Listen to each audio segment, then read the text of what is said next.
പുതുതരുമായി മേഘത്തേരതിൽ N പ്രിയ രക്ഷകനെഴുന്നള്ളുന്നു.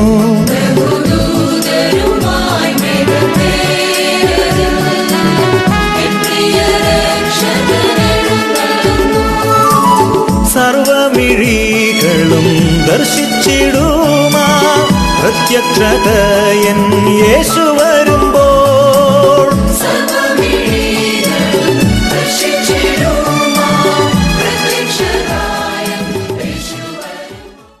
ദൈവനാമത്തിന് മഹത്വം ഉണ്ടാകട്ടെ. വീണ്ടും ഒരു പ്രാവശ്യം ദൈവത്തിൻ്റെ സന്നിധിയിൽ ആയിരിക്കാൻ തക്കോണം ദൈവം നമ്മെ ഓരോരുത്തരെ അനുഗ്രഹിച്ചതിന് നമുക്ക് ദൈവത്തിന് നന്ദിയോടെ സ്തോത്രം ചെയ്യാം. ഈ ക്വാർട്ടറിലെ 9ാമത്തെ പാഠത്തിലേക്ക് നാം എത്തിയിരിക്കുകയാണ്. പാപം, സുവിശേഷം, ന്യായപ്രമാണം എന്ന പാഠമാണ് നമ്മൾ ഈ ആഴ്ച പഠിക്കുവാനായിട്ട് പോകുന്നത്. നമ്മുടെ മനപ്പാഠവാക്യം സങ്കീർത്തനങ്ങൾ 119-ന്റെ 93, 94 വാക്യങ്ങളാണ് നാം ഈ ആഴ്ചത്തെ മനപ്പാഠവാക്യമായിട്ട് പരിശോധിക്കുന്നത്. ഞാൻ ഒരു നാളും നിന്റെ ന്യായപ്രമാണങ്ങളെ മറക്കയില്ല, അവയെ കൊണ്ടല്ലോ നീ എന്നെ ജീവിപ്പിച്ചിരിക്കുന്നത്. ഞാൻ നിനക്കുള്ളവനത്രേ, എന്നെ രക്ഷിക്കണമേ, ഞാൻ നിന്റെ പ്രമാണങ്ങളെ അന്വേഷിക്കുന്നു. സങ്കീർത്തനം 119-ന്റെ 93, 94 ഭാഗങ്ങളാണ് നാം ഇപ്പോൾ വായിച്ചു കേട്ടത്. ഇന്നത്തെ പാഠം നമ്മൾ പഠിക്കുന്നതിലൂടെ നമ്മൾ പ്രധാനമായിട്ടും പഠിക്കുവാൻ പോകുന്നത് എന്താണ് പാപമെന്നും പാപരഹിതമായ ഒരു ജീവിതം നയിക്കുന്നതിൽ ന്യായപ്രമാണത്തിൻ്റെ പങ്ക് എന്താണെന്നുള്ളതും കർത്താവായ യേശു ക്രിസ്തു തൻ്റെ സുവിശേഷ ഘോഷണത്തിലൂടെ എന്താണ് പാപത്തെക്കുറിച്ചും ന്യായപ്രമാണത്തെക്കുറിച്ചും നമ്മോട് പറഞ്ഞ് നമ്മെ പഠിപ്പിച്ചിരിക്കുന്നതെന്നും നമ്മൾ ഈ ആഴ്ചത്തെ പാഠത്തിലൂടെ പരിശോധിക്കാനായിട്ട് പോവുകയാണ്. നമുക്കറിയാം, ദൈവവുമായുള്ള നമ്മുടെ വ്യക്തിപരമായ ബന്ധത്തിന് തടസ്സം നിൽക്കുന്ന ഒന്നാണ് പാപം എന്ന് പറയുന്നത്, അല്ലേ? നാം എല്ലാം പാപികളാണ്. നമുക്കറിയാം, കൽപ്പനാ ലംഘനമാണ് പാപമെന്ന് നമുക്കറിയാം. വചനത്തിലൂടെ നമ്മളത് മനസ്സിലാക്കുന്നുണ്ട്.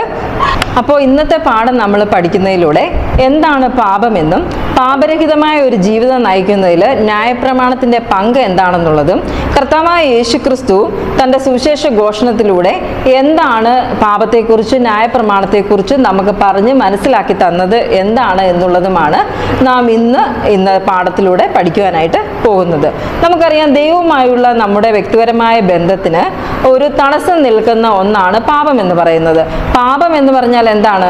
കൽപ്പനാ ലംഘനമാണ് പാപം എന്ന് പറയുന്നത്. അപ്പോൾ ഈ പാപം എന്താണ്?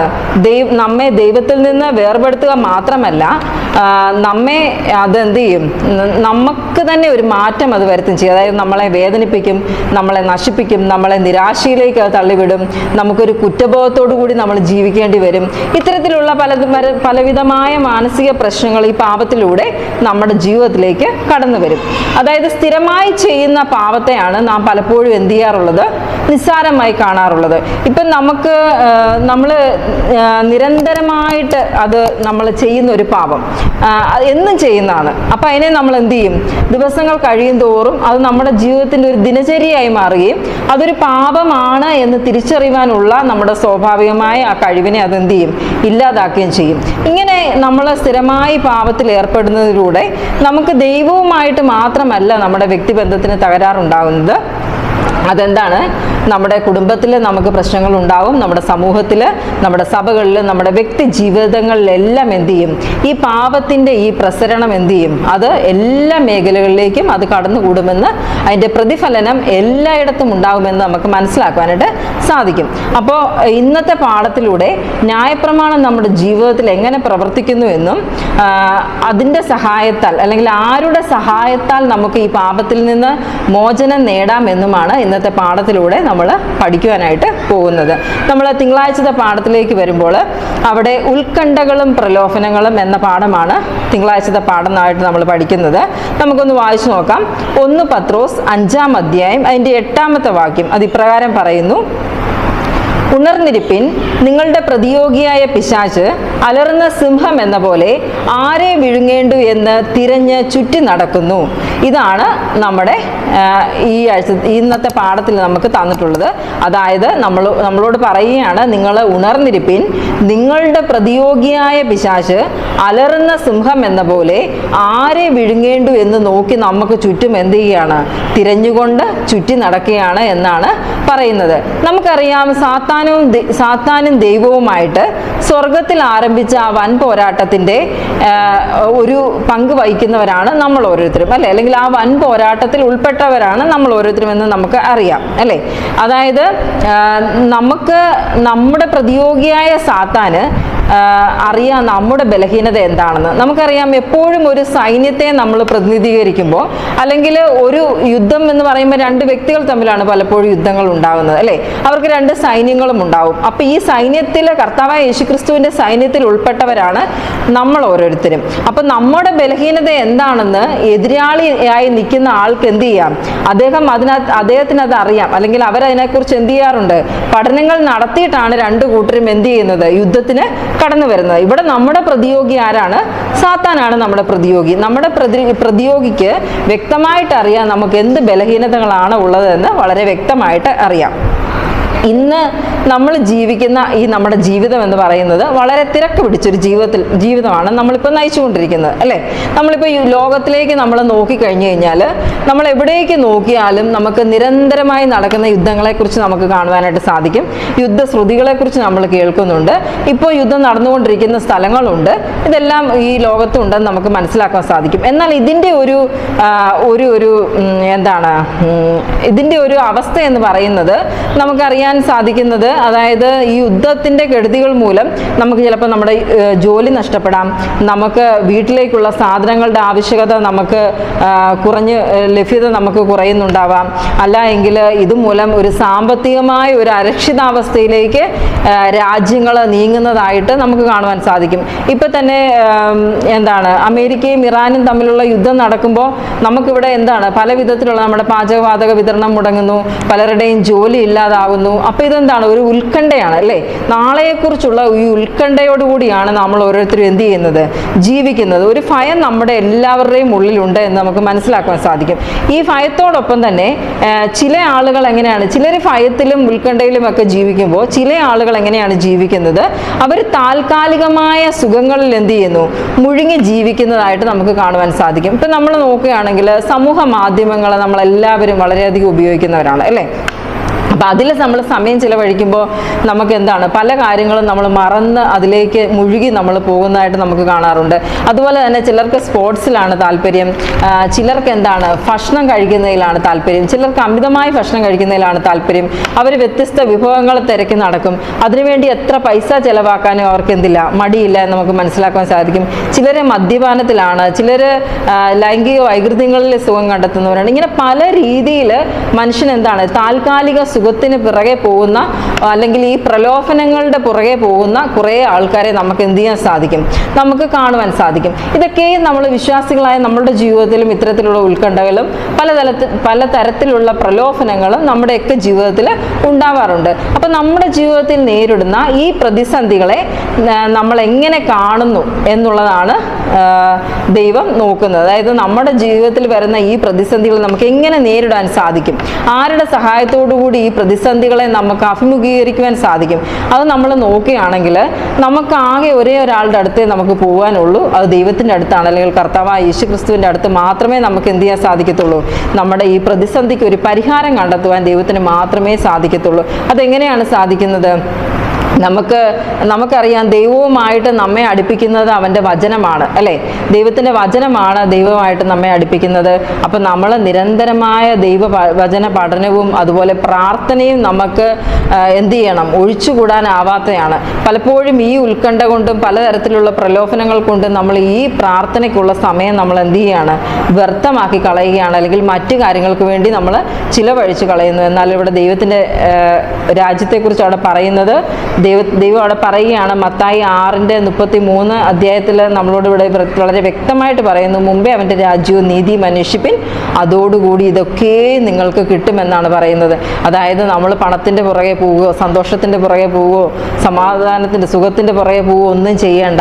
നമ്മൾ ദൈവത്തിൻ്റെ രാജ്യവും നീതിക്കും ഫസ്റ്റ് പരിഗണന, നമ്മൾ ദൈവകാര്യങ്ങൾക്ക് നമ്മൾ ഫസ്റ്റ് പരിഗണന കൊടുക്കുമ്പോൾ ബാക്കിയെല്ലാം നമുക്ക് എന്ത് ചെയ്യും? ദൈവം നമ്മോട് കൂടെ ചേർത്ത് നമുക്ക് തരുമെന്നാണ് അവിടെ പറഞ്ഞിരിക്കുന്നത്. അതായത് മറ്റെന്തിനേക്കാളും പരിഗണന നമ്മൾ ആർക്ക് കൊടുക്കണം? ദൈവത്തിന് കൊടുക്കണം. നമുക്കറിയാം, ഈ പ്രലോഭനങ്ങളുടെ ഒരു ഇത് നമ്മളെടുത്ത് നോക്കുകയാണെങ്കിൽ, ന്യായാധിപന്മാരുടെ പുസ്തകം നമ്മൾ വായിക്കുകയാണെങ്കിൽ അവിടെ നമുക്ക് ശിംശോനെ കാണുവാനായിട്ട് സാധിക്കും. ശിംശോനെ ദൈവമാക്കിയത് എന്താണ്? ഇസ്രായേൽ മക്കൾക്ക് ഒരു ന്യായാധിപനായിട്ടാണ് അവിടെ ശിംശോനെ അവിടെ നിയമിച്ചിരിക്കുന്നതെന്ന് നമുക്ക് മനസ്സിലാക്കാൻ സാധിക്കും. എന്നാൽ തൻ്റെ ദൈവത്തിൻ്റെ മഹത്വത്തെ അല്ലെ മറ്റുള്ളവർക്ക് എന്ത് ചെയ്യണമായിരുന്നു ശിംശോൻ? അത് തൻ്റെ ദൈവത്തിൻ്റെ മഹത്വത്തെ മറ്റുള്ളവർക്ക് ശിംശോൻ കാണിച്ചു കൊടുക്കണമായിരുന്നു. എന്നാൽ ശിംശോൻ അവിടെ അതിൽ പരാജയപ്പെടുന്നതായിട്ട് നമ്മൾ കാണുന്നുണ്ട്. നമുക്കറിയാം ശിംശോൻ്റെ ആ ഭാഗം, ന്യായാധിപന്മാരുടെ പുസ്തകം നമ്മൾ വായിക്കുമ്പോൾ അവിടെ ആദ്യം ശിംശോൻ അവിടെ ഒരു ഫെലിസ്തീയ കന്യകയെ കണ്ട് അവളെ ഇഷ്ടപ്പെടുകയും അവളെ വിവാഹം കഴിക്കുകയും ഒക്കെ ചെയ്യുന്നതായിട്ട് നമ്മൾ കാണുന്നു. അതുപോലെ തന്നെ പിന്നീട് നമ്മൾ അങ്ങോട്ട് വരുമ്പോൾ ഒരു വേശ്യാ സ്ത്രീയെ കണ്ട് അവളോടുകൂടി താമസിക്കുവാനായിട്ട് പ്രലോഭിതനാകുന്നതായിട്ട് നമ്മൾ കാണുന്നുണ്ട്. അപ്പം ഇതെല്ലാം കാണിക്കുന്നത് ദൈവത്തിൽ ആശ്രയിച്ചിരുന്ന ഒരു വ്യക്തി പാപത്തിൽ അകപ്പെടുമ്പോഴുള്ള പരിണത ഫലങ്ങളെക്കുറിച്ചാണ് ശിംശോന്റെ കഥയിലൂടെ നമുക്ക് വ്യക്തമായി മനസ്സിലാക്കുന്നത്. അപ്പം ഇത് നമ്മൾ മനസ്സിലാക്കുമ്പോൾ നമുക്ക് സ്വന്തം ശക്തിയിൽ ആശ്രയിച്ചുകൊണ്ട് നമുക്ക് എന്ത് ചെയ്യാൻ സാധിക്കത്തില്ല, ഒന്നും ചെയ്യുവാനായിട്ട് സാധിക്കത്തില്ല. എന്നാൽ പിന്നീട് ശിംശോൻ തൻ്റെ തെറ്റ് തിരുത്തുകയും അത് മനസ്സിലാക്കുകയും മാനസാന്തരപ്പെടുകയും ഒരു പ്രാർത്ഥന ദൈവത്തോട് കഴിക്കുകയും അതോടുകൂടി അവരെയൊക്കെ നശിപ്പിച്ച് കളയുവാനുള്ള ശക്തി ശിംശോന് തിരിച്ചു കിട്ടുകയൊക്കെ ചെയ്യുന്നുണ്ട്. എന്നാൽ ഇതെല്ലാം കാണുമ്പോൾ നമ്മൾ മനസ്സിലാക്കേണ്ട കാര്യം, ഈ ഓരോ കാര്യങ്ങളും ഈ ഓരോ ചരിത്ര സംഭവങ്ങളും ബൈബിളിൽ അവിടെ രേഖപ്പെടുത്തിയിരിക്കുന്നത് നമുക്ക് ഓരോരുത്തർക്കും ഒരു പാഠമായിരിക്കുവാൻ വേണ്ടിയാണ്. അതായത് നാം ഓരോരുത്തരും എങ്ങനെയുള്ളവരായിരിക്കണം, പ്രലോഭനങ്ങളിൽ വീണു പോകാതിരിക്കാൻ നമ്മൾ എപ്പോഴും പ്രാർത്ഥനയ്ക്ക് മുൻഗണന കൊടുക്കുന്നവരായി തീരണം എന്നാണ് അവിടെ പറഞ്ഞിരിക്കുന്നത്. അതായത് കർത്താവായ യേശുക്രിസ്തു നമുക്ക് കാണിച്ചു തരുന്നത് ഈ പ്രലോഭനങ്ങളെയൊക്കെ അതിജീവിക്കാനുള്ള ഏക മാർഗം എന്ന് പറയുന്നത് ദൈവത്തോടടുത്ത് ജീവിക്കുക, പ്രാർത്ഥിക്കുക എന്നുള്ളതാണ് അവിടെ കാണുന്നത്. നമ്മൾ മത്തായി 14-ാം അധ്യായം അതിൻ്റെ 23-ാമത്തെ വാക്യം നോക്കുമ്പോൾ അവിടെ ഇപ്രകാരം പറയുന്നു: അവൻ പുരുഷാരത്തെ പറഞ്ഞയച്ചിട്ട് പ്രാർത്ഥിപ്പാൻ തനിയെ മലയിൽ കയറിപ്പോയി എന്ന് അവിടെ കാണുന്നു. നമുക്കറിയാം യേശുക്രിസ്തു ഈ ഭൂമിയിലായിരുന്നപ്പോൾ നമ്മെ പോലെ തന്നെ പച്ചയായ ഒരു മനുഷ്യനായിരുന്നു അല്ലേ. അവന് വിശന്നു, ദാഹിച്ചു അല്ലേ, അവന് ക്ഷീണം തോന്നി, അവന് വേദനപ്പെട്ടു, അവൻ കരഞ്ഞു എന്നൊക്കെ നമ്മൾ പറയുന്നുണ്ട്. അപ്പം ഇതൊക്കെ ഒരു മനുഷ്യന് തോന്നുന്ന വികാരങ്ങളും വിചാരങ്ങളും ഒക്കെയാണ്. ഇതെല്ലാം ആരനുഭവിച്ചു? കർത്താവായ യേശുക്രിസ്തു അനുഭവിച്ചു. എന്നാൽ ഈ പ്രതിസന്ധികളെയെല്ലാം കർത്താവായ യേശുക്രിസ്തു എങ്ങനെയാണ് അതിജീവിച്ചതെന്ന് നമ്മൾ നോക്കുമ്പോൾ, കർത്താവായ യേശുക്രിസ്തുവിൻ്റെ സമയത്തിൽ അല്ലെങ്കിൽ 24 മണിക്കൂറിൽ കർത്താവായ യേശുക്രിസ്തു ഏറ്റവും കൂടുതൽ സമയവും ഉപയോഗിച്ചത് ദൈവത്തിൻ്റെ വചനവുമായിട്ടായിരുന്നു നമുക്ക് മനസ്സിലാക്കാൻ സാധിക്കും. അവൻ വചനത്തെ വായിക്കുകയും അത് മറ്റുള്ളവർക്ക് മനസ്സിലാക്കി കൊടുക്കുകയും ചെയ്തു. അതുപോലെ തന്നെ ഏറ്റവും കൂടുതൽ സമയം പ്രാർത്ഥനയ്ക്ക് വേണ്ടി ചിലവഴിച്ചു എന്ന് നമുക്ക് മനസ്സിലാക്കാൻ സാധിക്കും. അപ്പം നമ്മുടെ ജീവിതത്തിലെ എന്ത് പ്രതിസന്ധി ആയാലും അതിനെല്ലാം തരണം ചെയ്യുവാനായിട്ട് നമ്മുടെ ഉള്ളിലെ പ്രാർത്ഥനയ്ക്ക് സാധിക്കുമെന്നാണ് നമുക്ക് കർത്താവായ യേശുക്രിസ്തു ഇവിടെ മനസ്സിലാക്കി തരുന്നത്. അങ്ങനെ പ്രാർത്ഥനയിലൂടെ നമ്മുടെ ഉത്കണ്ഠകളും പ്രലോഭനങ്ങളെയും എല്ലാം അതിജീവിക്കാനായിട്ട് ദൈവം നമ്മെ സഹായിക്കും. ഇനി നമ്മൾ ചൊവ്വാഴ്ചത്തെ പാഠത്തിലേക്ക് വരികയാണെങ്കിൽ അവിടെ നമുക്ക് നോക്കുവാനായിട്ട്, നമ്മൾ പരിശോധിക്കാനായിട്ട് പോകുന്നത് ദൈവവുമായുള്ള എൻ്റെ ബന്ധത്തിലെ ശക്തി കേന്ദ്രങ്ങൾ എന്തൊക്കെയാണ് എന്നാണ് നമ്മൾ നോക്കുന്നത്. നമുക്ക് വായിക്കാം. 1 കൊരിന്ത്യർ 10-ാം അധ്യായം അതിൻ്റെ 12-ാമത്തെ വാക്യം നമ്മൾ വായിക്കുമ്പോൾ, ആകയാൽ താൻ നിൽക്കുന്നു എന്ന് തോന്നുന്നവൻ വീഴാതിരിപ്പാൻ നോക്കിക്കൊള്ളട്ടെ എന്ന് അവിടെ പറഞ്ഞിരിക്കുന്നു. അപ്പോൾ ഇവിടെ വളരെ വ്യക്തമായി പറഞ്ഞിരിക്കുകയാണ്, നമ്മൾ നിൽക്കുന്നു എന്ന് നമ്മൾ വിചാരിക്കുന്നുണ്ട് എങ്കിലും നമ്മൾ വീഴാതിരിക്കാൻ സൂക്ഷിച്ചു കൊള്ളണം എന്നാണ് പറയുന്നത്. അതായത് സ്വയത്തിൽ ആശ്രയിക്കുവാൻ പാടില്ല എന്നാണ് ദൈവം അവിടെ നമ്മോട് പറയുന്നത്. ഇതൊക്കെയും ഗിരിപ്രഭാഷണങ്ങളിൽ ദൈവം നമ്മോട് പഠിപ്പിച്ച കാര്യങ്ങളാണ്. നമ്മൾ എന്ത് ചെയ്യാൻ പാടില്ല, നമ്മൾ സ്വയത്തിൽ ആശ്രയിക്കുവാനായിട്ട് പാടില്ല എന്ന് അവിടെ പറഞ്ഞിരിക്കുന്നു.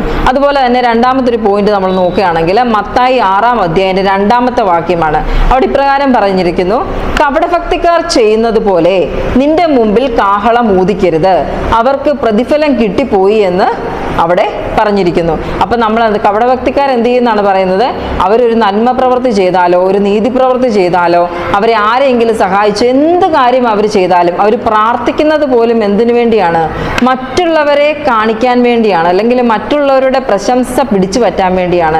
അപ്പോൾ ദൈവമക്കളായ നമ്മൾ ഒരു കാര്യം ചെയ്യുമ്പോൾ, അതായത് നല്ലത് ചെയ്താലും നമ്മൾ എന്താണ്, ആരെങ്കിലും സഹായിച്ചാലും അത് നമ്മുടെ പുകഴ്ചയ്ക്ക് വേണ്ടി നമ്മൾ എന്ത് ചെയ്യാൻ എന്ത് ചെയ്യല്ലേ, അത് ചെയ്യരുത്. പിന്നെ എന്താണ്, ദൈവനാമം മഹത്വപ്പെടുന്നതിന് വേണ്ടി നമ്മളത് ചെയ്യാൻ പാടുള്ളൂ. അതാണ് പറയുന്നത്, നിന്റെ വലങ്കൈ ചെയ്യുന്നത് എന്തെന്ന് നിന്റെ ഇടങ്കൈ എന്ത് ചെയ്യാൻ പാടില്ല, അറിയുവാൻ പാടില്ല. നമ്മൾ നന്മ ചെയ്യുമ്പോഴും എല്ലാം എന്ത് ചെയ്യണം, നമ്മൾ രഹസ്യത്തിൽ അത് ചെയ്യുക എന്നുള്ളതാണ്. അതായത് മറ്റുള്ളവരത് കണ്ടാലും നമ്മുടെ പുകഴ്ചയ്ക്ക് വേണ്ടി നമ്മൾ എന്ത് ചെയ്യാൻ പാടില്ല, ഒരു വാക്ക് പോലും ഉച്ചരിക്കാൻ പാടില്ല. എൻ്റെ ദൈവം എന്നോട് ഇത് ചെയ്യാൻ പറഞ്ഞിരിക്കുന്നു, ഞാൻ ചെയ്യുന്നു, നിങ്ങളും അത് തന്നെ ചെയ്യുക എന്ന് അവരോട് പറയുക. അല്ലെങ്കിൽ നമ്മുടെ സ്വയം പുകഴ്ചയ്ക്ക് വേണ്ടി നമ്മളൊന്നും ചെയ്യാൻ പാടില്ല. നമ്മൾ താഴ്മയുടെ ഒരു അനുഭവം നമ്മുടെ വിശ്വാസ ജീവിതത്തിലൂടെ നീളം താഴ്മയുടെ ഒരു അനുഭവം നമുക്കുണ്ടായിരിക്കണം എന്നാണ് അവിടെ പറയുന്നത്. ഇനി നമ്മൾ മൂന്നാമത്തെ പോയിന്റ് നമ്മൾ നോക്കുകയാണെങ്കിൽ മത്തായിയുടെ സുവിശേഷം 7-ാം അധ്യായം അതിൻ്റെ 1-2 വാക്യങ്ങളാണ്. അവിടെ ഇപ്രകാരം പറഞ്ഞിരിക്കുന്നു, നിങ്ങൾ വിധിക്കപ്പെടാതിരിക്കേണ്ടതിന് വിധിക്കരുത്, നിങ്ങൾ വിധിക്കുന്ന വിധിയാൽ നിങ്ങളെയും വിധിക്കും എന്നാണ് പറയുന്നത്. അതായത് നമുക്ക് എല്ലാവർക്കും ഉള്ളൊരു സ്വഭാവമാണ് മറ്റുള്ളവരെ വിമർശിക്കുക എന്നുള്ളത്, അല്ലേ? നമ്മൾ എന്ത് കാര്യം കേട്ടാലും, ഇപ്പം വിശ്വാസികളുടെ കാര്യമായാലും നമ്മുടെ കുടുംബത്തിലെ കാര്യങ്ങളായാലും സമൂഹത്തിലെ കാര്യമാണെങ്കിലും എന്ത് കാര്യം കേട്ടാലും നമ്മൾ ആദ്യം തന്നെ എന്ത് ചെയ്യും, അതിൻ്റെ വിമർശന വശങ്ങളെക്കുറിച്ച് നോക്കി അതിനെ വിമർശിക്കാനാണ് നമ്മൾ ഇഷ്ടപ്പെടുന്നത്, അല്ലേ? ആ സ്വഭാവം മാറ്റുക എന്നാണ് ദൈവം നമ്മോട് പറയുന്നത്. നമ്മൾ മറ്റുള്ളവരെ എന്ത് ചെയ്യാൻ പാടില്ല, വിമർശിക്കുവാനായിട്ട് പാടില്ല. ഇനി 4-ാമത്തെ പോയിന്റ് നമ്മൾ നോക്കുകയാണെങ്കിൽ മത്തായിയുടെ സുവിശേഷം 5-ാം അധ്യായം അതിൻ്റെ 44-ാമത്തെ വാക്യമാണ്, ഞാനോ നിങ്ങളോട് പറയുന്നത് നിങ്ങളുടെ ശത്രുക്കളെ സ്നേഹിപ്പിൻ, നിങ്ങളെ ഉപദ്രവിക്കുന്നവർക്ക് വേണ്ടി പ്രാർത്ഥിപ്പിൻ. അപ്പോൾ ഇവിടെ പറഞ്ഞിരിക്കുന്നത് എന്താണ്, നിങ്ങളുടെ ശത്രുക്കളെ സ്നേഹിപ്പിൻ, നിങ്ങളെ ഉപദ്രവിക്കുന്നവർക്ക് വേണ്ടി പ്രാർത്ഥിപ്പിൻ. അല്പം പ്രയാസമുള്ള കാര്യമാണ്, പക്ഷെ അത് നമ്മൾ പരിശീലിക്കണം എന്നാണ് പറയുന്നത്. നമുക്കറിയാം, നമ്മളോടൊരാളൊരു നമുക്കിഷ്ടമില്ലാത്ത അല്ലെങ്കിൽ നമ്മളെ വേദനിപ്പിക്കുന്ന ഒരു കാര്യം ഒരാൾ നമ്മളോട് ചെയ്തു കഴിഞ്ഞാൽ അത് ക്ഷമിക്കുക എന്ന് പറയുന്നത് നമുക്ക് കുറച്ച് ബുദ്ധിമുട്ടാണ്. കാരണം നമ്മൾ ആ വ്യക്തി പറഞ്ഞ ഒരു വാക്കുകൊണ്ട് ചിലപ്പോൾ നമ്മൾ ഭയങ്കരമായ മനോവിഷമം നമുക്കുണ്ടായിട്ടുണ്ടാകാം. നമുക്ക് സാമ്പത്തിക നഷ്ടങ്ങൾ, മാനനഷ്ടങ്ങൾ, പല വിധത്തിലുള്ള നഷ്ടങ്ങൾ നമുക്കുണ്ടായിട്ടുണ്ടാകും.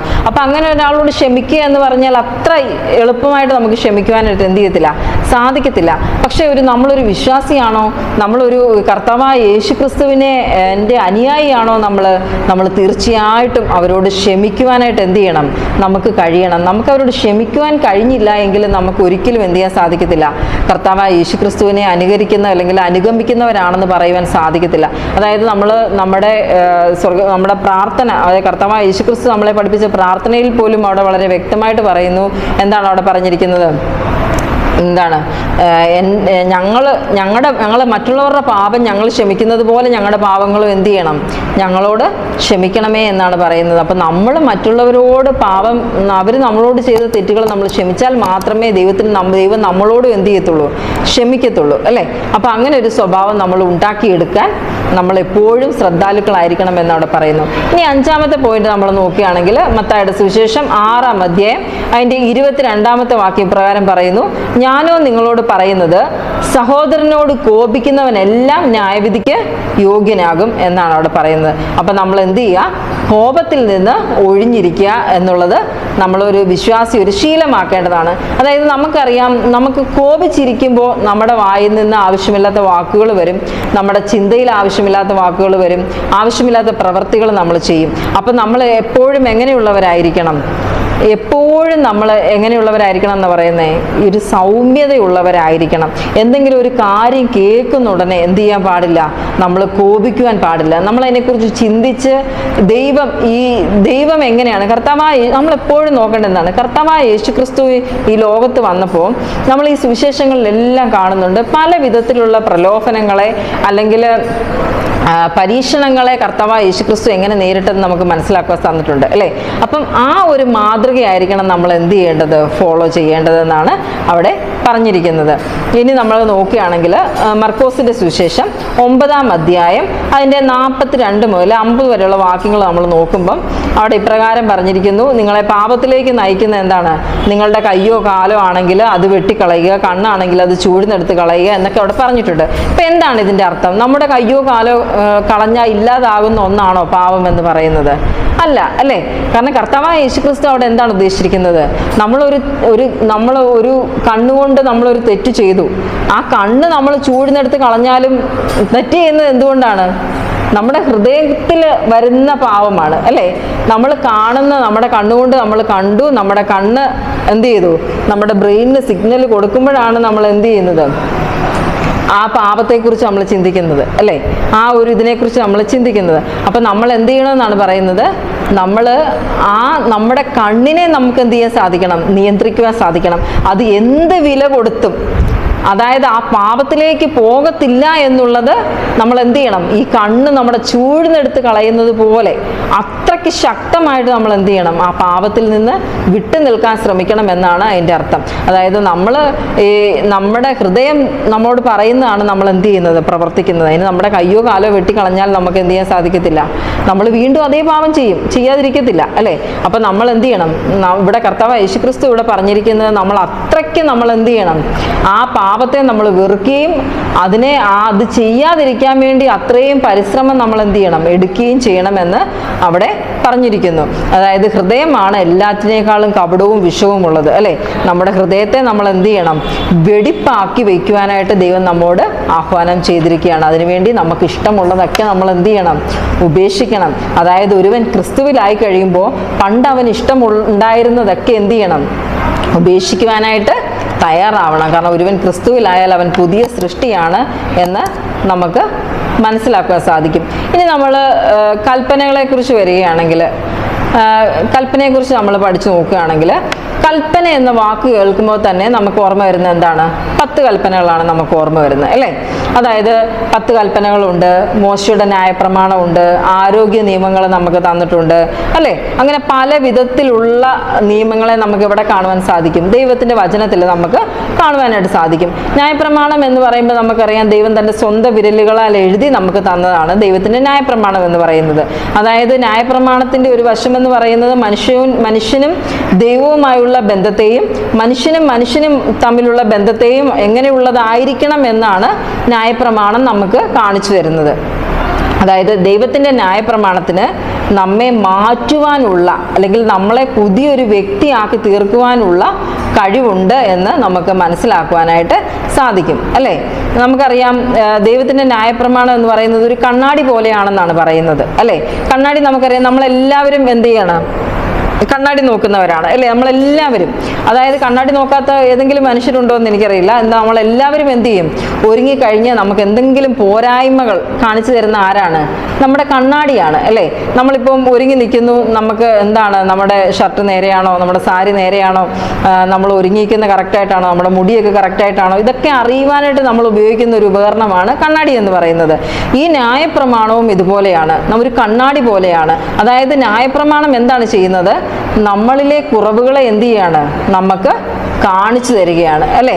അത് അപ്പം നമുക്കറിയാം, നമുക്കറിയാം, നമ്മളിപ്പം ഒരുങ്ങി നിൽക്കുന്നു, നമ്മുടെ മുടി ചെയ്ത് ശരിയായില്ല എങ്കിൽ നമ്മൾ എന്ത് ചെയ്യും, വീണ്ടും ഒന്നുകൂടി അഴിച്ചു മുടിയൊക്കെ നല്ല വൃത്തിക്ക് നമ്മൾ കെട്ടും. ഇതുപോലെ നമ്മുടെ ഒരു കുറവിനെ ഈ ന്യായപ്രമാണം നമുക്ക് കാണിച്ചു തരുന്നു. ഇപ്പം നമ്മൾ അതിനകത്ത് ന്യായപ്രമാണം നമ്മൾ നോക്കുകയാണെങ്കിൽ അവിടെ പറയുന്നു, നിന്റെ ദൈവത്തെ അല്ലാതെ വേറെ ആരെയും നമ്മൾ എന്ത് ചെയ്യാൻ പാടില്ല, ആരാധിക്കുവാനായിട്ട് പാടില്ല. അപ്പം നമ്മളിലേക്ക് തിരിഞ്ഞ് നമ്മൾ നോക്കിക്കഴിഞ്ഞു കഴിഞ്ഞാൽ നമുക്ക് പല തരത്തിലുള്ള പ്രലോഭനങ്ങൾ നമുക്കുണ്ട്, അല്ലേ? അപ്പം നമുക്ക് പല കാര്യങ്ങളും നമ്മൾ മനസ്സിൽ വെച്ചിട്ടുണ്ടാവാം. ദൈവത്തിൻ്റെ സ്ഥാനത്ത് നമ്മൾ ദൈവത്തേക്കാൾ കൂടുതലായിട്ട്, അതായത് വിഗ്രഹാരാധന എന്ന് പറയുന്നത് എന്താണ്, ദൈവത്തേക്കാൾ കൂടുതലായിട്ട് നമ്മൾ എന്തിനെ ആഗ്രഹിക്കുന്നു അല്ലെങ്കിൽ എന്തിന് സ്ഥാനം കൊടുക്കുന്നു, അതാണ് നമ്മുടെ ഉള്ളിലെ വിഗ്രഹം എന്ന് പറയുന്നത്. അപ്പോൾ ഈ കൽപ്പന നമുക്ക് കാണിച്ചു തരികയാണ്, നീ ദൈവത്തേക്കാൾ കൂടുതലായിട്ട് നിന്റെ മകനെയോ മകളെയോ നിന്റെ ഭർത്താവിനെയോ ആരെയാണോ നീ സ്നേഹിക്കുന്നുണ്ട്. അപ്പോൾ അത് പാടില്ല. നമ്മൾ ഫസ്റ്റ് പരിഗണന അല്ലെങ്കിൽ ആദ്യത്തെ പരിഗണന ആർക്കാണ്, അത് ദൈവത്തിന് നമ്മൾ കൊടുക്കണം എന്നാണ് അവിടെ പറയുന്നത്. അതുപോലെ തന്നെ നമ്മൾ നോക്കുകയാണെങ്കിൽ അന്യൻ്റെ മുതൽ മോഹിക്കരുത്. നമ്മൾ പലപ്പോഴും നമുക്കിന്ന് ലോകത്തിലേക്ക് നമ്മൾ നോക്കുകയാണെങ്കിൽ ഏറ്റവും കൂടുതൽ കൊലപാതകങ്ങൾ നടക്കുന്ന എന്തിൻ്റെ പേരിലാണ്, പലപ്പോഴും ഈ അതിര് തർക്കത്തിൻ്റെ പേരിലാണ്, അല്ലേ? ഒരു ചെറിയ ഒരു സ്ഥലത്തിന് വേണ്ടി അല്ലെങ്കിൽ ഒരു ഇച്ചിരിയും ഒരു സ്ഥലത്തിന് വേണ്ടി കിടന്ന് വഴക്ക് പിടിക്കുകയും തമ്മിൽ കൊല്ലുകയും തള്ളുകയും ഒക്കെ ചെയ്യുന്ന ആൾക്കാരെ നമുക്ക് കാണുവാൻ സാധിക്കും. നമുക്ക് അത്ഭുതം തോന്നും, എങ്ങനെയാണ് മനുഷ്യൻ ഇങ്ങനെ ആകുവാൻ സാധിക്കുക? എന്നാൽ ദൈവമക്കൾ ഒരിക്കലും അങ്ങനെ ആവാൻ പാടില്ല എന്നാണ് പറയുന്നത്. അന്യൻ്റെ മുതൽ നമ്മൾ എന്ത് ചെയ്യാൻ പാടില്ല? ആഗ്രഹിക്കുവാനായിട്ട് പാടില്ല. അവൻ്റെ വസ്തുവകകളോ അവനുള്ള യാതൊന്നും നമ്മൾ എന്ത് ചെയ്യാൻ പാടില്ല? ആഗ്രഹിക്കാൻ പാടില്ല എന്നവിടെ പറഞ്ഞിരിക്കുന്നു. അതുപോലെ തന്നെ മോഷ്ടിക്കാൻ പാടില്ല, അല്ലേ? മോഷ്ടിക്കുന്ന ഒരു വ്യക്തിയുടെ മനസ്സിൽ എന്തായിരിക്കും ഉള്ളത്? മോഷ്ടിക്കുന്ന ഒരു വ്യക്തിയെ സംബന്ധിച്ചിടത്തോളം അദ്ദേഹത്തിൻ്റെ താൽക്കാലികമായ ഒരു ആവശ്യത്തിന് വേണ്ടിയായിരിക്കും മോഷ്ടിക്കുന്നത്. എന്നാൽ അത് അദ്ദേഹത്തിൻ്റെ നിത്യമായ സമാധാനത്തെ എന്ത് ചെയ്യും? അത് എടുത്തു കളയുമെന്ന് നമുക്ക് മനസ്സിലാക്കാൻ സാധിക്കും. കാരണം മോഷ്ടിക്കുന്ന ഒരു വ്യക്തി അത് പിടിക്കപ്പെടുമോ എന്നുള്ള ആശങ്കയോടുകൂടിയാണ് എന്ത് ചെയ്യുന്നത്? ആ മോഷണത്തിൽ ഏർപ്പെടുന്നത്, അല്ലേ? അപ്പം ഇങ്ങനെ ഓരോ പാപങ്ങളെയും നമ്മൾ ഇങ്ങനെ വിലയിരുത്തുകയാണ് എങ്കിൽ ഈ കൽപ്പന എന്ന് പറയുന്നത് നമുക്ക് നേരെ ഒരു കണ്ണാടിയായിട്ട് നിൽക്കുന്നു, അല്ലെങ്കിൽ നമ്മളെ കാണിച്ചു തരുന്നത് നമ്മുടെ കുറവ് എന്താണ്. ഇപ്പം നീ അപ്പനെ അമ്മയെ അനുസരിക്കാത്തവരാണ് എങ്കിൽ ദൈവത്തിൻ്റെ വചനത്തിൽ പറയുന്നു, അപ്പനെ അമ്മയെ എന്ത് ചെയ്യണം? അനുസരിക്കണം. അപ്പം ഞാനിത് കേൾക്കുമ്പോൾ, അല്ലെങ്കിൽ ഞാൻ ഇതിനെക്കുറിച്ച് പഠിക്കുമ്പോൾ ഞാൻ മനസ്സിലാക്കുന്നു, എൻ്റെ അപ്പനെയും അമ്മയെയും ഞാൻ എന്ത് ചെയ്യണം? ബഹുമാനിക്കുകയും സ്നേഹിക്കുകയും ചെയ്യണമെന്ന് അവിടെ പറഞ്ഞിരിക്കുന്നു. അപ്പം ഞാൻ എന്ത് ചെയ്യണം? ഇത് പഠിച്ച് ഞാൻ അത് പ്രവർത്തിക്കണം, അല്ലേ? ആ സ്നേഹിക്കാൻ, അവരെ സ്നേഹിക്കുവാൻ, അവരെ ബഹുമാനിക്കുവാൻ നമ്മൾ എന്ത് ചെയ്യണം? പഠിക്കണം. അതുപോലെ തന്നെ നമ്മുടെ കൂട്ടുകാരനെ നമ്മളെപ്പോലെ തന്നെ സ്നേഹിക്കുവാൻ, അതായത് എനിക്കുള്ള അവകാശങ്ങളും നമ്മുടെ അപ്പുറത്ത് നിൽക്കുന്ന വ്യക്തിക്കും ഉണ്ട് എന്നും നമ്മുടേതായ എല്ലാ പ്രശ്നങ്ങളിലൂടെയും അവനും കടന്നു പോകുന്നവനാണ് എന്നുള്ളൊരു പരിഗണന നമ്മൾ എന്ത് ചെയ്യണം? നമ്മുടെ അടുത്ത് നിൽക്കുന്നവർക്ക് കൊടുക്കണം. ഇതാണ് കൽപ്പന നമ്മളോട് പറയുന്നത്. അതായത് ദൈവത്തെ സ്നേഹിക്കുക, സഹവിശ്വാസികൾ അല്ലെങ്കിൽ നമ്മുടെ കൂടെയുള്ള മനുഷ്യരെ സ്നേഹിക്കുക എന്ന് ദൈവം നമ്മളോട് വളരെ വ്യക്തമായിട്ട് പറയുന്നു. നമ്മൾ ഇത്തരത്തിൽ നമ്മൾ കൽപ്പനകളെ അനുസരിക്കുമ്പോൾ, അല്ലെങ്കിൽ നമ്മൾ കൽപ്പനകളെ പഠിക്കുകയും അത് മനസ്സിലാക്കുകയും അത് അനുസരിക്കുകയും ചെയ്യുമ്പോൾ, അതാണ് കർത്താവായ യേശുക്രിസ്തുവിനെ നമ്മൾ നോക്കുകയാണെങ്കിൽ ഈ സുവിശേഷത്തിലുടനീളം കർത്താവായ യേശുക്രിസ്തു നമ്മളോട് പറയുന്നത് സ്നേഹിക്കുക എന്നുള്ള ഒരൊറ്റ വാക്കാണ്. നമ്മൾ മൊത്തം ആകത്തുക നമ്മൾ എടുത്തു നോക്കിയാൽ കർത്താവായ യേശുക്രിസ്തു പറയുന്നത് നിങ്ങൾ എന്ത് ചെയ്യുക? സ്നേഹിക്കുക. സ്നേഹമാണ് എല്ലാറ്റിനേക്കാളും വലുത്. അപ്പം നമ്മൾ ദൈവത്തെ സ്നേഹിച്ചാൽ, നിങ്ങൾ എന്നെ സ്നേഹിക്കുന്നുവെങ്കിൽ എൻ്റെ കൽപ്പനകളെ നിങ്ങൾ എന്ത് ചെയ്യും? കാത്തുകൊള്ളും. അപ്പം ദൈവത്തോടുള്ള നമ്മുടെ സ്നേഹം, അല്ലേ, എന്നെ സൃഷ്ടിച്ചത് എൻ്റെ പിതാവാണ് എന്നുള്ള ആ ഒരു ബഹുമാനം നമ്മൾ ദൈവത്തിന് കൊടുക്കുമ്പോൾ എന്ത് ചെയ്യും? ദൈവം നമ്മെ കരുതുകയും കാക്കുകയും നമ്മുടെ ആവശ്യങ്ങൾ, നമ്മുടെ പ്രതിസന്ധികളിലെല്ലാം ദൈവം നമ്മോട് കൂടെ ഇരിക്കുകയും ചെയ്യും. അത് നമ്മളെ പാപത്തിൽ നിന്ന് എന്ത് ചെയ്യും? വിടുവിക്കും. കാരണം എൻ്റെ രക്ഷിതാവ് സ്വർഗത്തിലുണ്ട്. ആ സ്വർഗമാണ് എൻ്റെ ലക്ഷ്യം എന്നിരിക്കെ ഞാൻ ഈ താൽക്കാലികമായ സുഖങ്ങളിലൊന്നും എൻ്റെ മനസ്സ് എന്ത് ചെയ്യത്തില്ല? പോകത്തില്ല. കാരണം ഞാൻ പഠിച്ചത്, എന്നെ പഠിപ്പിച്ചത്, എന്നെ കാണിച്ചു തന്നത് കർത്താവായ യേശുക്രിസ്തു എന്താണ്? മറ്റുള്ളവരെ സ്നേഹിക്കുക എന്നുള്ളതാണ്. അപ്പം സ്നേഹിക്കുന്ന ഒരു വ്യക്തി, നമുക്കറിയാം നമ്മളെല്ലാം നമ്മളെ സ്നേഹിക്കുന്നവരാണ്, അല്ലേ? ഞാൻ എന്നെ സ്നേഹിക്കുന്നുണ്ട്, അല്ലേ? നിങ്ങളെ സ്നേഹിക്കുന്നുണ്ട്. അപ്പം നമ്മൾ എന്ത് ചെയ്യുക? അതുപോലെ തന്നെ നീ എങ്ങനെയാണോ നിന്നെ സ്നേഹിക്കുന്നത് അതുപോലെ തന്നെ നീ എന്ത് ചെയ്യുക? മറ്റുള്ളവരെയും സ്നേഹിക്കുക, നമ്മുടെ ദൈവത്തെയും സ്നേഹിക്കുക എന്നാണ് അവിടെ കൽപ്പനയിലൂടെ നമുക്ക് മനസ്സിലാക്കുവാൻ സാധിക്കുന്നത്. ഇനി ഈ ന്യായപ്രമാണവും സുവിശേഷവും എന്ന ഭാഗത്തിലേക്ക് നമ്മൾ വരുമ്പോൾ, ന്യായപ്രമാണം എന്താണെന്ന് പഠിച്ചു, അല്ലേ? ന്യായപ്രമാണം ഒരു കണ്ണാടി പോലെ, അല്ലെങ്കിൽ നമ്മളെ കുറ്റം വിധിക്കുന്നതാണ്, അല്ലെങ്കിൽ നമ്മുടെ പോരായ്മകളെ ചൂണ്ടിക്കാണിക്കുന്നതാണ് എന്ത്? ന്യായപ്രമാണം എന്ന് പറയുന്നത്, അല്ലേ? അപ്പം ഈ ന്യായപ്രമാണത്തിന് നമ്മുടെ പോരായ്മകളെ പരിഹരിക്കുവാൻ കഴിയുന്നുണ്ടോ? ഇല്ല. അത് നമ്മളെ കാണിച്ചു തരുവാണ്, നിന്നിൽ ഇന്ന കുറവുകളുണ്ട്, അത് നീ ശരിയാക്കണം എന്ന് പറയുകയാണ്. ഇനി ശരിയാക്കണമെങ്കിൽ നമുക്ക് എന്ത് ചെയ്യാൻ സാധിക്കണം? ആർക്കാണ് നമ്മളെ ശരിയാക്കുവാൻ സാധിക്കുക? ദൈവത്തിന് മാത്രമേ നമ്മളെ എന്ത് ചെയ്യാൻ സാധിക്കത്തുള്ളൂ? നമ്മളിലൊരു മാറ്റം വരുത്തുവാനായിട്ട് സാധിക്കത്തുള്ളൂ. അല്ലെങ്കിൽ നമുക്കറിയാം ദൈവത്തിൻ്റെ കൽപ്പനകൾ എന്ന് പറയുന്നത് ദൈവത്തിൻ്റെ സ്വഭാവമാണ്, അല്ലേ? ദൈവത്തിൻ്റെ സ്വഭാവം നമ്മൾ പ്രതിഫലിപ്പിക്കാൻ വേണ്ടിയാണ് ദൈവം നമ്മെ ഈ ലോകത്ത് ആക്കി വെച്ചിരിക്കുന്നത്. അതായത് ഓരോ വിശ്വാസികളും, പ്രത്യേകിച്ച് നമ്മൾ അഡ്വന്റിസ്റ്റുകാർ എങ്ങനെയുള്ളവരായിരിക്കണം? നമ്മുടെ ദൈവത്തിൻ്റെ സ്വഭാവത്തെ നമ്മൾ പ്രതിഫലിപ്പിക്കുന്നവരായിരിക്കണം എന്നാണ് പറയുന്നത്. നമുക്കറിയാം കൽപ്പന ലംഘനം പാപമാണെന്ന് നമ്മൾ മനസ്സിലാക്കി. എന്നാൽ ഈ കൽപ്പനകളെ എങ്ങനെ നമുക്ക് അനുസരിക്കാൻ സാധിക്കുമെന്ന് നമ്മൾ നോക്കുമ്പോൾ, നമുക്ക് ദൈവത്തെ സ്നേഹിച്ചാൽ മാത്രമേ നമുക്ക് എന്ത് ചെയ്യാൻ സാധിക്കത്തുള്ളൂ? അവൻ്റെ കൽപ്പനകളെ നമുക്ക് അനുസരിക്കുവാനായിട്ട് സാധിക്കത്തുള്ളൂ. യോഹന്നാൻ എഴുതിയ സുവിശേഷം 14-ാം അധ്യായം അതിൻ്റെ 15-ാമത്തെ വാക്യം ഇപ്രകാരം പറയുന്നു, നിങ്ങൾ എന്നെ സ്നേഹിക്കുന്നുവെങ്കിൽ എൻ്റെ കൽപ്പനകളെ കാത്തുകൊള്ളും. അതായത് ദൈവത്തിൻ്റെ കൽപ്പനകളെ അനുസരിക്കുക മാത്രമല്ല, കർത്താവായ യേശുക്രിസ്തുവാണ് നമ്മുടെ രക്ഷിതാവ് എന്ന് വിശ്വസിക്കുകയും കൂടി ചെയ്യുമ്പോഴാണ് ഒരു വിശ്വാസി, അല്ലെങ്കിൽ ഒരു വിശ്വാസം എന്നുള്ളത് ഒരു പൂർണ്ണതയിലെത്തുന്നത് എന്ന് നമുക്ക് മനസ്സിലാക്കാൻ സാധിക്കും. ഇനി നമുക്ക് മത്തായിയുടെ സുവിശേഷം 5-ാം അധ്യായം അതിൻ്റെ 17-18 വാക്യങ്ങൾ നമ്മൾ വായിക്കുമ്പോൾ അവിടെ ഇപ്രകാരം പറയുന്നു: ഞാൻ ന്യായപ്രമാണത്തെയോ പ്രവാചകന്മാരെയോ നീക്കേണ്ടതിന് വന്നുവെന്ന് നിരൂപിക്കരുത്, നീക്കുവാനല്ല നിവർത്തിപ്പാനത്രേ ഞാൻ വന്നത്. സത്യമായിട്ടും ഞാൻ നിങ്ങളോട് പറയുന്നു, ആകാശവും ഭൂമിയും ഒഴിഞ്ഞു പോകും വരെ സകലവും നിവൃത്തിയാവുവോളം ന്യായപ്രമാണത്തിൽ നിന്ന് ഒരു വള്ളിയെങ്കിലും പുള്ളിയെങ്കിലും ഒരു നാളും ഒഴിഞ്ഞു പോകുകയില്ല എന്ന് അവിടെ പറഞ്ഞിരിക്കുന്നു. അപ്പം നമ്മൾ കർത്താവായ യേശുക്രിസ്തുവിൻ്റെ ഈ ലോകത്തിലെ ജീവിതം നമ്മൾ നോക്കുകയാണെങ്കിൽ ഓരോ കൽപ്പനകളും എങ്ങനെ അനുസരിക്കണമെന്നുള്ളത് കർത്താവായ യേശുക്രിസ്തു നമുക്ക് എന്ത് ചെയ്തു? കാണിച്ചു തന്നു, അല്ലേ? അതായത് നമ്മൾ എന്തെങ്കിലും ആചരിക്കുന്നതിലൂടെയോ അല്ലെങ്കിൽ എന്തെങ്കിലും ഒരു നമ്മൾ കഴിഞ്ഞ ആഴ്ചത്തെ പാഠത്തിൽ നമ്മൾ പഠിച്ചു, വിശ്വാസം എന്ന് പറയുന്നത് എന്തല്ല, ഒരു വികാരമല്ല. വികാരം എന്ന് പറഞ്ഞാൽ എന്താണ്? നമുക്ക് പെട്ടെന്നുണ്ടാകുന്ന ഒന്നാണ് വികാരം എന്ന് പറയുന്നത്. ചിലപ്പോൾ സന്തോഷമാകാം, സങ്കടമാകാം, കോപമാകാം, നിരാശയാകാം, ഇതൊക്കെ പെട്ടെന്നുണ്ടാകുന്ന വികാരങ്ങളാണ്. എന്നാൽ വിശ്വാസം എന്ന് പറയുന്നത് അത് പടിപടിയായി, അല്ലേ? അതായത് ക്രിസ്തുവിൽ നമ്മൾ വളരുന്നതിനോടൊപ്പം നമ്മുടെ വിശ്വാസവും എന്ത് ചെയ്യാണ്? അതിൻ്റെ പാരമ്യത്തിൽ എത്തിച്ചേരുമെന്ന് നമുക്ക് മനസ്സിലാക്കുവാൻ കഴിയും. അതായത് നമ്മൾ ഇപ്പം കർത്താവായ യേശുക്രിസ്തുവിൻ്റെ ഉപമയിലൂടെ നമ്മൾ പോവുകയാണെങ്കിൽ അവിടെ പറയുന്നത്, നിന്റെ ദൈവത്തെ നീ എങ്ങനെ അനുകരിക്കണം? പൂർണ്ണ ഹൃദയത്തോട്, പൂർണ്ണ ശക്തിയോടും പൂർണ്ണ മനസ്സോടും കൂടി നമ്മൾ എന്ത് ചെയ്യണം? ദൈവത്തോട് ഇത് ചെയ്യണമെന്ന്, അല്ലെങ്കിൽ ദൈവത്തെ അനുസരിക്കണമെന്നാണ് അവിടെ പറഞ്ഞിരിക്കുന്നത്. അതുപോലെ തന്നെ കർത്താവായ യേശുക്രിസ്തു ഒരു കൽപ്പനകളെയും നീക്കിയിട്ടില്ലെന്ന് നമുക്ക് മനസ്സിലാക്കാൻ സാധിക്കും. എല്ലാ കൽപ്പനകളെക്കുറിച്ചും കർത്താവായ യേശുക്രിസ്തു കാണിച്ചു തരുമായിരുന്നു, ഓരോ കൽപ്പനകളും, അല്ലേ? അതായത് അവരെ എല്ലാം, അത് നമ്മൾ നോക്കുകയാണെങ്കിൽ പരീശന്മാരെ സദൂക്യരെ എല്ലാം പല കാര്യങ്ങളിലും കർത്താവായ യേശുക്രിസ്തു അവരോട് തിരുത്തി കൊടുക്കുന്നുണ്ട് അവരെ, അല്ലേ? അവർ ചെയ്യുന്ന പല തെറ്റുകളെയും തിരുത്തി കൊടുക്കുന്നുണ്ട്. അല്ലെങ്കിൽ തന്റെ ശിഷ്യന്മാരോട് പറയുന്നുണ്ട്, അവർ ചെയ്ത അല്ലെങ്കിൽ അവരാവർത്തിച്ച ഈ തെറ്റുകളൊന്നും നിങ്ങൾ എന്ത് ചെയ്യാൻ പാടില്ല, ചെയ്യുവാൻ പാടില്ല എന്ന് അവിടെ പറയുന്നുണ്ട്. അതായത് കർത്താവായ യേശുക്രിസ്തുവിന്റെ പഠിപ്പിക്കൽ നമ്മൾ നോക്കുമ്പോൾ, നിന്റെ സഹോദരനോട് മൂട, നിസ്സാര എന്നൊക്കെ പറഞ്ഞു കഴിഞ്ഞാൽ നമ്മൾ എന്തിനു യോഗ്യമാകുമെന്നാണ് പറയുന്നേ? അഗ്നി നരകത്തിന് യോഗ്യമാകും. അല്ലെങ്കിൽ നിങ്ങൾ ന്യായാധിപ സഭയുടെ മുമ്പിൽ, അതായത് ദൈവത്തിൻ്റെ മുമ്പിൽ നമ്മൾ എന്ത് ചെയ്യേണ്ടി വരും? അവിടെ നിൽക്കേണ്ടി വരും, കുറ്റക്കാരായിട്ട് നിൽക്കേണ്ടി വരും എന്നാണ് നമ്മൾ പറയുന്നത്, അല്ലേ? അതേപോലെ തന്നെ പറയുന്നുണ്ട്, സ്ത്രീ വ്യഭിചാരം ചെയ്യരുതെന്ന് പറയുന്നു. എന്നാൽ കർത്താവ് യേശുക്രിസ്തു പറയുന്നു, സ്ത്രീയെ മോഹിക്കേണ്ടതിന് ആ കണ്ണോടുകൂടി അവനെ നോക്കുന്നവരെല്ലാം, അല്ലെങ്കിൽ അവളെ നോക്കുന്നവരെല്ലാം എന്ത് ചെയ്തു? ഹൃദയം കൊണ്ട് അവരോട് വ്യഭിചാരം ചെയ്തു പോയെന്നാണ് പറയുന്നത്. ഇത്രയ്ക്ക് വിശദമായിട്ട് കർത്താവ് യേശുക്രിസ്തു ഓരോ കൽപ്പനകളെക്കുറിച്ചും അവിടെ പറഞ്ഞിട്ടുണ്ട് എന്ന് നമുക്ക് മനസ്സിലാക്കുവാൻ സാധിക്കും. അപ്പം ഈ കൽപ്പനയും സുവിശേഷവും എന്താണ്? ഒത്തൊരുമിച്ചിരിക്കുന്ന ഒന്നാണ്. അതായത് കർത്താവായ യേശുക്രിസ്തുവിനെ നമ്മൾ പിന്തുടരാൻ നമ്മൾ ശ്രമിക്കുമ്പോൾ, അനുഗമിക്കാൻ നമ്മൾ ശ്രമിക്കുമ്പോൾ, കർത്താവായ യേശുക്രിസ്തു നമ്മൾ കാണിച്ചു തന്ന വഴിയിലൂടെ തന്നെ നമ്മൾ നടക്കുമ്പോൾ പാപരഹിതമായ ഒരു ജീവിതം നയിക്കുവാൻ നമുക്ക് സാധിക്കും.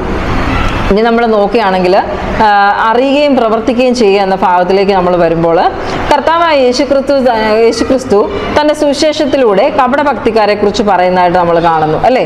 അതായത് മത്തായി 7:21 നമ്മൾ വായിക്കുമ്പോൾ, എന്നോട് കർത്താവേ കർത്താവേ എന്ന് പറയുന്നവൻ ഏവനുമല്ല, സ്വർഗസ്ഥനായ എൻ്റെ പിതാവിൻ്റെ ഇഷ്ടം ചെയ്യുന്നവനത്രേ സ്വർഗരാജ്യത്തിൽ കടക്കുന്നത് എന്ന് അവിടെ പറയുന്നു. പലപ്പോഴും നമുക്ക് ദൈവത്തെക്കുറിച്ചുള്ള പരിമിതമായ അറിവുകളാണ് നമ്മെ എന്ത് ചെയ്യുന്നത്?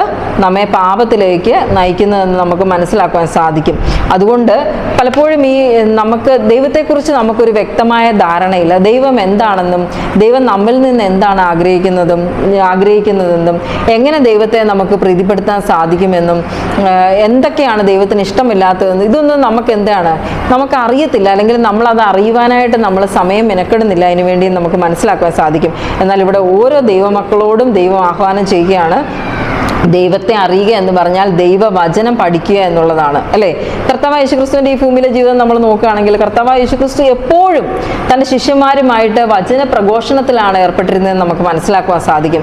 അവർക്ക് മനസ്സിലാക്കാത്ത കാര്യങ്ങളെ കർത്താവായ യേശുക്രിസ്തു വളരെ സിമ്പിളായിട്ട് അവരോട് പറഞ്ഞ് അവർക്ക് മനസ്സിലാക്കി കൊടുക്കുകയും അവരെ ഈ ലോകത്തിലെ ഈ പാപത്തിലേക്കൊന്നും പോകാതെ അവരെ ശക്തിപ്പെടുത്തുകയും ബലപ്പെടുത്തുകയും ചെയ്തു. വചനത്തിൽ ഉറച്ചു നിൽക്കാൻ അവരോട് എപ്പോഴും ആഹ്വാനം ചെയ്യുകയും ചെയ്യുന്നതായിട്ട് നമ്മൾ കാണുന്നുണ്ട്. അപ്പൊ ദൈവത്തെ അറിയുക എന്ന് പറഞ്ഞാൽ ദൈവവചനത്തിലൂടെ മാത്രമേ നമുക്ക് എന്ത് ചെയ്യാൻ സാധിക്കത്തുള്ളൂ? ദൈവത്തെ അറിയുവാനായിട്ട് സാധിക്കത്തുള്ളൂ. നമ്മൾ ഹോശേയുടെ പുസ്തകം നമ്മൾ വായിക്കുമ്പോൾ അവിടെ ഇപ്രകാരം പറഞ്ഞിരിക്കുന്നു: ഇസ്രായേൽ മക്കളെ, യഹോവയുടെ വചനം കേൾപ്പിൻ. യഹോവയ്ക്ക് ദേശനിവാസികളോടൊരു വ്യവഹാരമുണ്ട്. ദേശത്ത് സത്യവുമില്ല, ദൈവമില്ല, ദൈവ പരിജ്ഞാനവുമില്ല എന്നവിടെ പറയുന്നു. ഇവിടെ ഹോശേയുടെ പുസ്തകത്തിൽ ഇസ്രായേൽ മക്കളോട് കർത്താവ് യേശുക്രിസ്തു വളരെ വ്യക്തമായി പറയുന്നു, എനിക്ക് നിങ്ങളോടൊരു വ്യവഹാരമുണ്ട്. എന്താണത്? ഈ ദേശത്ത് എന്തില്ല? സത്യമില്ല, ദയയില്ല. എന്തുകൊണ്ടാണ് ദയയും സത്യവും ഒക്കെ ഈ ലോകത്തു നിന്ന് ഇല്ലാതായി പോകുന്നത്? അവർക്ക് ദൈവത്തെക്കുറിച്ചുള്ള ആ പരിജ്ഞാനം അവർക്ക് ഇല്ലാത്തത് കൊണ്ടാണ് അത് അവരുടെ ഉള്ളിൽ എന്ത് ചെയ്യുന്നത്? ഈ പാപം ചെയ്യുവാൻ അവർ പ്രേരിപ്പിക്കപ്പെടുന്നതെന്ന് നമുക്ക് മനസ്സിലാക്കാൻ സാധിക്കും. അതുപോലെ തന്നെ ഹോശേയുടെ പുസ്തകം 4-ാം അധ്യായം അതിൻ്റെ 6-ാമത്തെ വാക്യം പ്രകാരം പറയുന്നു: പരിജ്ഞാനമില്ലായികയാൽ എൻ്റെ ജനം നശിച്ചു പോകുന്നു. അപ്പോൾ ദൈവത്തെ അറിയാതെ നമുക്ക് ദൈവ ഇഷ്ടം ചെയ്യുവാൻ എന്ത് ചെയ്യത്തില്ല? സാധിക്കത്തില്ല. നമുക്കൊരാളെ അറിയാതെ നമുക്ക് അയാളെ സ്നേഹിക്കുവാനോ അയാളെ ബഹുമാനിക്കുവാനോ ഒന്നും നമുക്ക് എന്ത് ചെയ്യത്തില്ല? സാധിക്കത്തില്ല. ഒരു വ്യക്തിയെ നമ്മൾ കാണുമ്പോൾ പെട്ടെന്ന് ഉണ്ടാവുന്ന ഒന്നല്ല സ്നേഹം, ബഹുമാനം എന്നൊക്കെ ഉള്ള വികാരങ്ങളൊന്നും, അല്ലേ? അയാളെ അനുസരിക്കുക, സ്നേഹവും ബഹുമാനമൊക്കെ പിന്നെ നമുക്ക് അയാളുടെ സ്ഥാനം അനുസരിച്ച് നമുക്ക് കൊടുക്കാൻ സാധിക്കും. എന്നാൽ ഒരാളെ സ്നേഹിക്കുവാൻ, അയാൾ പറയുന്നതൊക്കെ അനുസരിക്കുവാൻ നമുക്ക് കഴിയുന്നത് എപ്പോഴാണ്? അവർ നമ്മുടെ ഹൃദയത്തോട് ഏറ്റവും അടുത്തിരിക്കുമ്പോഴാണ്, അല്ലേ? അല്ലെങ്കിൽ നമുക്ക് ഏറ്റവും വേണ്ടപ്പെട്ടവരായി അവർ തീരുമ്പോഴാണ് നമ്മൾ ഒരാളെ എന്ത് ചെയ്യുന്നത്? അനുസരിക്കുന്നത്, അല്ലേ? അപ്പോൾ അതുപോലെ ദൈവത്തെ അറിയുക എന്ന് പറയുന്നത്, അതായത് ദൈവത്തിൻ്റെ വചനത്തിൽ ഇപ്രകാരം പറയുന്നു: ഏകശക്തി ദൈവമായ നിന്നെയും നീ അയച്ച യേശുക്രിസ്തുവിനെയും അറിയുന്നത് തന്നെ നിത്യജീവനാവുന്നു എന്നാണ് അവിടെ പറയുന്നത്. അപ്പോൾ കർത്താവായ യേശുക്രിസ്തുവിനെ സ്വന്തം രക്ഷിതാവായി നമ്മൾ സ്വീകരിക്കുമ്പോൾ നമുക്ക് എന്ത് ചെയ്യും? നമുക്കൊരു പുതിയ ഹൃദയം നൽകപ്പെടും. അവിടെ ദൈവകൽപ്പനകൾക്ക് 1-ാം സ്ഥാനമായിരിക്കും, അല്ലെങ്കിൽ അനുസരണത്തിന് അവിടെ എന്തായിരിക്കും? 1-ാം സ്ഥാനമായിരിക്കും എന്ന് നമുക്ക് മനസ്സിലാക്കുവാൻ സാധിക്കും. അതായത് ക്രിസ്തുവുമായിട്ട് നമ്മളൊരു ഈടാർന്ന ബന്ധം നമ്മൾ സ്ഥാപിക്കുമ്പോൾ അവൻ നമ്മെ നീതീകരിക്കുകയും സകല സത്യത്തിലും നമ്മെ വഴി നടത്തുകയും ചെയ്യുമെന്ന് അവിടെ പറഞ്ഞിരിക്കുന്നു. ഇനി നമുക്ക് ഒരു വാക്യം കൂടി നമുക്കൊന്ന് പരിശോധിച്ച് നോക്കാം. മത്തായിയുടെ സുവിശേഷം 7-ാം അധ്യായം 22 മുതൽ 24 വരെയുള്ള വാക്യങ്ങൾ നമ്മൾ വായിക്കുമ്പോൾ അവിടെ ഇപ്രകാരം പറഞ്ഞിരിക്കുന്നു. എന്താണ്? എന്നോട് കർത്താവേ കർത്താവേ എന്ന് പറയുന്ന ഏവനുമല്ല, സ്വർഗസ്ഥനായ എൻ്റെ പിതാവിൻ്റെ ഇഷ്ടം ചെയ്യുന്നവൻ അത്രേ സ്വർഗരാജ്യത്തിൽ കടക്കുന്നത്. കർത്താവേ കർത്താവേ, നിന്റെ നാമത്തിൽ ഞങ്ങൾ പ്രവചിക്കുകയും നിന്റെ നാമത്തിൽ ഭൂതങ്ങളെ പുറത്താക്കുകയും നിന്റെ നാമത്തിൽ വളരെ വീര്യപ്രവർത്തികൾ പ്രവർത്തിക്കുകയും ചെയ്തുവല്ലോ എന്ന് പലരും ആ നാളിൽ എന്നോട് പറയും. അന്ന് ഞാൻ അവരോട്, ഞാൻ ഒരു നാളും നിങ്ങളെ അറിഞ്ഞിട്ടില്ല, അധർമ്മം പ്രവർത്തിക്കുന്നവരെ എന്നെ വിട്ടു പോകുവിനെന്ന് തീർത്ത് പറയുമെന്നാണ് അവിടെ പറഞ്ഞിരിക്കുന്നത്. ഇത് കർത്താവായ യേശുക്രിസ്തു അന്ത്യകാലത്ത് നമുക്ക് ഓരോരുത്തർക്കും തന്നിരിക്കുന്ന ഒരു മുന്നറിയിപ്പാണിത്. അതായത് നമ്മൾ ഈ വചനത്തിൽ പഠിച്ചതുപോലെ പാപം ചെയ്യാതിരിക്കണമെങ്കിൽ നമുക്ക് എന്ത് ചെയ്യണം? ന്യായപ്രമാണം എന്താണെന്ന് നമ്മൾ അറിഞ്ഞിരിക്കണം. ന്യായപ്രമാണം എന്താണെന്ന് അറിഞ്ഞിരിക്കുന്നത് കൊണ്ട് മാത്രം നമുക്ക് എന്ത് ചെയ്യാൻ സാധിക്കത്തില്ല? വിശുദ്ധിയുടെ അനുഭവം നമുക്ക് ഉണ്ടാവത്തില്ല. പിന്നെയോ കർത്താവായ യേശുക്രിസ്തുവിനെ നമ്മുടെ സ്വന്തം രക്ഷിതാവായി സ്വീകരിച്ചുകൊണ്ട് ആ കൽപ്പനകളെ നമ്മൾ അനുസരിക്കുമ്പോഴാണ് നമുക്ക് ഈ പാപത്തിൽ നിന്ന്, അല്ലെങ്കിൽ പാപരഹിതമായ ഒരു ജീവിതം നയിക്കുവാനായിട്ട് നമുക്ക് സാധിക്കുന്നത്. നമുക്ക് എല്ലാവർക്കും അറിയാം, നമുക്ക് എല്ലാവർക്കും ബലഹീനതകളുണ്ട്, കുറവുകളുണ്ട്. എല്ലാ മനുഷ്യർക്കും, ഈ ലോകത്തുള്ള എല്ലാ മനുഷ്യർക്കും ഉള്ളതാണ് ഇതെല്ലാം, അല്ലേ? പക്ഷെ നമ്മളൊരു ദൈവവിശ്വാസിയായി കഴിയുമ്പോൾ, അല്ലെങ്കിൽ കർത്താവായ യേശുക്രിസ്തുവിനെ നമ്മൾ അനുഗമിച്ച് തുടങ്ങുമ്പോൾ നമ്മൾ എന്ത് ചെയ്യണം? നമ്മുടെ ബലഹീനതകളെ നമ്മൾ ദൈവത്തിൻ്റെ കയ്യിലേക്ക് കൊടുക്കുക. ദൈവത്തിന് അതിനെ എന്ത് ചെയ്യാൻ സാധിക്കും? ആ ബലഹീനതകളെ, നമ്മുടെ കുറവുകളെയൊക്കെ മാറ്റി അവൻ ഇഷ്ടമുള്ള പോലെ മനോഹരമായ പാത്രങ്ങളാക്കുവാൻ ആർക്ക് സാധിക്കും? കർത്താവായ യേശുക്രിസ്തുവിന് സാധിക്കും. അപ്പോൾ ഈ വായിച്ച വാക്യം നമുക്കൊരു മുന്നറിയിപ്പാണ്, അല്ലേ? അതായത് ഈ അന്ത്യകാലഘട്ടത്തിൽ നമ്മൾ ജീവിക്കുമ്പോൾ നാം ഓരോരുത്തരും ഒരു വൻ പോരാട്ടത്തിലാണ്, അല്ലേ? അല്ലെങ്കിൽ നാം ഓരോരുത്തരും ഒരു യുദ്ധത്തിൽ ഏർപ്പെട്ടുകൊണ്ടിരിക്കുകയാണ്. ഈ നാം പരാജയപ്പെടുകയാണെങ്കിൽ എന്ത് ചെയ്യും? നമുക്ക് നിത്യജീവൻ നഷ്ടമാകും. അല്ലെങ്കിൽ നമ്മൾ കർത്താവ് യേശുക്രിസ്തുവിൻ്റെ പക്ഷത്തായിരിക്കുകയാണെങ്കിൽ നമ്മൾ എന്ത് ചെയ്യണം? വെറും നാമധേയ ക്രിസ്ത്യാനികളാകാതെ യഥാർത്ഥമായ ക്രിസ്തുവിൻ്റെ അനുയായികളായിട്ട് നമുക്ക് ഓരോരുത്തർക്കും ജീവിക്കുവാനായിട്ട് നാം ഓരോരുത്തരും എന്ത് ചെയ്യണം? ഈ പാഠങ്ങളൊക്കെയും പഠിക്കുമ്പോൾ, അതായത് നാമധേയ ക്രിസ്ത്യാനികൾ എന്ന് പറഞ്ഞാൽ ഇപ്പം നമ്മൾ ഈ വായിച്ചു കേട്ട മത്തായി 7-ാം അധ്യായത്തിൽ നമ്മൾ വായിച്ചു കേട്ട പോലെയാണ്. അവർ പല കാര്യങ്ങൾ ചെയ്യുന്നുണ്ട്. നമ്മൾ ഇന്ന് ലോകത്തിലേക്ക് നോക്കിക്കഴിഞ്ഞു കഴിഞ്ഞാൽ ഇഷ്ടം പോലെ, അല്ലേ, ക്രിസ്തുവിൻ്റെ അനുയായികളെന്ന് പറയുന്നവരാണ് എല്ലാവരും. അത് ഇപ്പം ഏത് ജാതിയിലുള്ളവരായിക്കോട്ടെ, ഏത് ഗോത്ര, ഭാഷ, വംശം എവിടെയെങ്കിലുമൊക്കെ ഉള്ളവരായിക്കോട്ടെ, എല്ലാവരും കർത്താവായ യേശുക്രിസ്തുവിനെ പരസ്യമായിട്ട് അംഗീകരിക്കുന്നവരാണ് മിക്കവരും. എന്നാൽ ആ തരത്തിലുള്ളൊരു ജീവിതം, അതായത് നമ്മൾ ഒരാളെ നമ്മൾ അനുഗമിക്കുമ്പോൾ അദ്ദേഹത്തിൻ്റെ ജീവിതം നമ്മുടെ ജീവിതത്തിലേക്ക് പകർത്തുന്നുണ്ടോ എന്നുള്ളതാണ് കാര്യം. അല്ലാതെ വാഗൊണ്ട് അല്ലെങ്കിൽ നാമധേയ ക്രിസ്ത്യാനികളായിരിക്കുക എന്നുള്ളത് എളുപ്പമാണ്. അനേകരും ഇന്ന് അങ്ങനെയാണ്. എന്നാൽ കർത്താവായ യേശുക്രിസ്തു അഡ്വന്റിസ്റ്റുകാരായ നമ്മോട് ഓരോരുത്തരോടും പറയുന്നത് നമ്മൾ എന്തെങ്ങനെയുള്ളവരായിരിക്കണം? ക്രിസ്തുവിനെ എന്താണ് അനുഗമിക്കുന്നവരായിരിക്കണം, യഥാർത്ഥമായിട്ട് അനുഗ്രഹിക്കുന്നവരായിരിക്കണം നാം ഓരോരുത്തരും. അതിനായിട്ട് ദൈവം നമ്മെ ഓരോരുത്തരെ അനുഗ്രഹിക്കുമാറാകട്ടെ. ആമേൻ. നമുക്ക് പ്രാർത്ഥിക്കാം.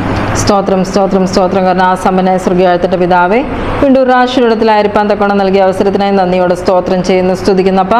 ദൈവമേ, ഇന്ന് അടിയങ്ങൾ പഠിച്ച പാഠം ദൈവമേ അടിയങ്ങൾക്ക് അനുഗ്രഹമായിരിക്കാൻ സഹായിക്കുമാറാണമേ എന്ന് പ്രാർത്ഥിക്കുന്നു. ദൈവമേ, അടിയങ്ങൾ ഇന്ന് പഠിച്ചതുപോലെ തന്നെ ദൈവമേ പാപത്തിൽ നിന്ന് അടിയങ്ങൾ ഒഴിവുള്ളവരായിരിക്കാൻ അടിയങ്ങളെ സഹായിക്കുമാറാണമേ എന്ന് പ്രാർത്ഥിക്കുന്നു.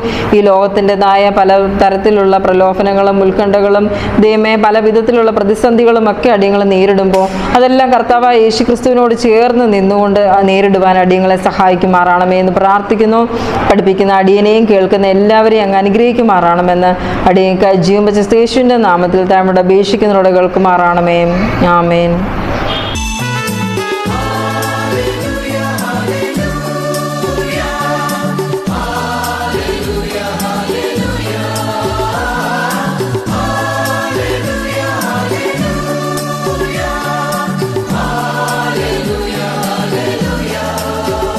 ബഹുദൂതരുമായി മേഘത്തേരതിൽ എൻ പ്രിയ രക്ഷകനെഴുന്നള്ളുന്നു.